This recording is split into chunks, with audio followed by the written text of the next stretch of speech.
Hey guys, what's up? Kenzo here, and welcome back to the channel. In today's video, I'm going to walk you through every way to get transfer stones in Crystal of Atlan, and yes, this is all free to play friendly. Whether you're just getting started or looking to optimize your resources, I've got you covered. Before we dive in, I'd really appreciate it if you could smash that subscribe button and help us reach our first 100 subscribers. We've been growing steadily, and it honestly means the world to me, so a huge shout out to everyone already part of the Kenzo army.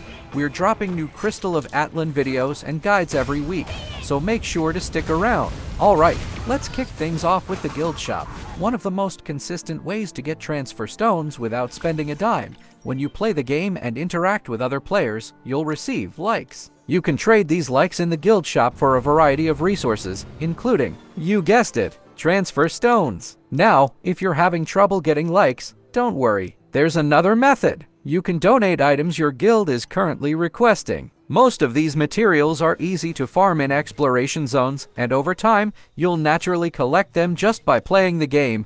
You can also donate specific gears and insignias if you have extras, so don't let those go to waste. Important tips: there's a limit to how much you can donate daily and also a monthly cap on how many transfer stones you can claim. Still, this is one of the most consistent and accessible methods available, especially if you're actively collecting stuff in exploration. Next up, let's talk about the Fleet Team Shop. This is another place where you can pick up transfer stones, but there's a bit of a catch. Your fleet needs to reach a certain level before this shop unlocks. If you're in an active fleet, make sure you're contributing to help level it up. Once the shop is unlocked, you'll gain access to not only transfer stones, but other useful materials too. So if you're not in a fleet yet, join one now. It'll pay off big time in the long run.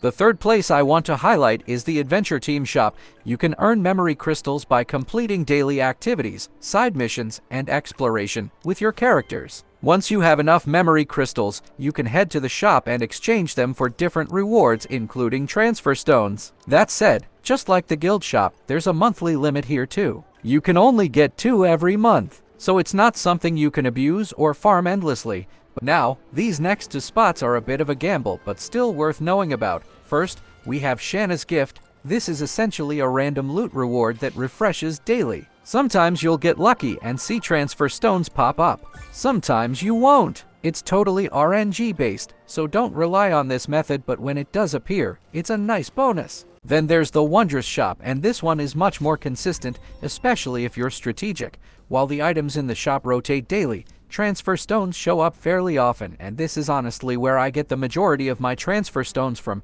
Let me break down my strategy. So, here's how I make the most out of the Wondrous Shop using something called Prismadium, the currency used there.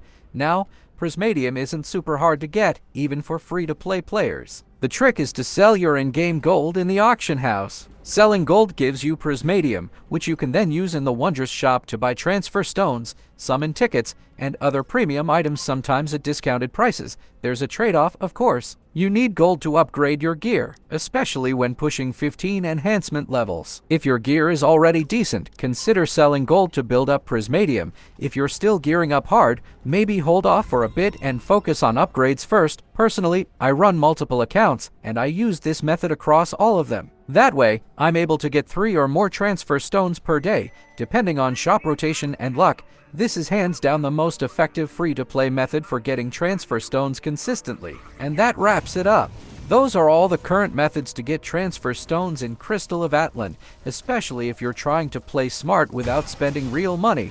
If this guide helped you out, make sure to hit that like button, drop a comment if I missed anything or if you've got your own tips. And of course, subscribe for more weekly Crystal of Atlan guides and gameplay.